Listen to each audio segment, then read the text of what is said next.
I'm not on the anti-Fauci train because there's a mind-reading element to that I'm not comfortable with. Anything against Fauci, in my opinion, rests on the assumption that he had bad intentions, some financial connection or bad intentions. I just don't feel that's an evidence. And assuming that he's feeling that way or secretly thinking that way is not a standard I would put on anybody else. I wouldn't put it on him. And the fact that, he was wrong about some stuff, I told you from the beginning, on day one of when we knew this coronavirus thing was going to be a big deal, very early on, I made a really big deal of saying, I want to tell you now that our leaders are going to make a lot of mistakes. And you shouldn't blame them because nobody knows the right thing to do. Later we'll know what was the right thing to do, and then we'll think we're all fucking geniuses because we looked in the past and say, well, why didn't he know?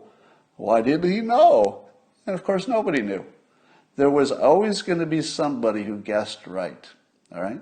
If you take a bunch of marbles and, you've got a circle drawn on the ground, you just drop your marbles, some will land in the circle, some will land outside the circle because they'll roll.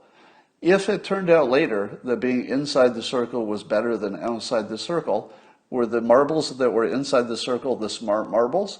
No, marbles are not smart. They just ended up where they ended up. And likewise, leaders around the country took their best guess. They took their best guess. Some of them were going to be right, or righter, and some of them were going to be wrong or wronger, just like the marbles. And at the end, because we're humans, we will attribute genius to the ones who land the marbles that landed inside the circle. We'll say, hey, look, it's pretty obvious. The marbles that were inside the circle are the good leaders. Those are the good leaders because they picked the right place to be. No, they didn't. It was random. People were guessing. Some of them got it right. They're not the smart ones. The ones who corrected are the good leaders. So if you're looking for a skill, look for the people who got it wrong and then correct it. And I'm going to surprise you. Boris Johnson, it looks like, this might change in time, so just current snapshot. It looks like Boris Johnson got it completely wrong, meaning that, he was going to go for herd like Sweden, but then they reversed course quite dramatically. They reversed course.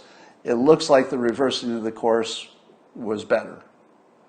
Don't know yet. We could find out that maybe they should have just gone for herd.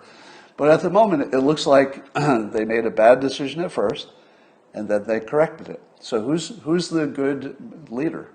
Is the good leader who made the right decision first, or the one who corrected?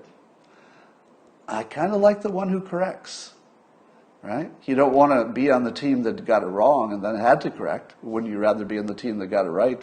But you have to realize nobody knew what to do.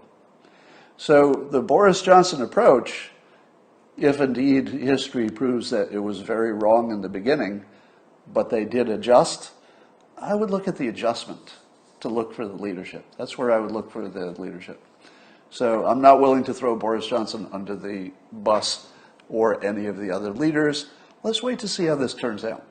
And let's be a little bit forgiving about the leaders who got it wrong. But the correcting, oh yeah, you want to look at the correcting. You want to make sure they got that right. All right,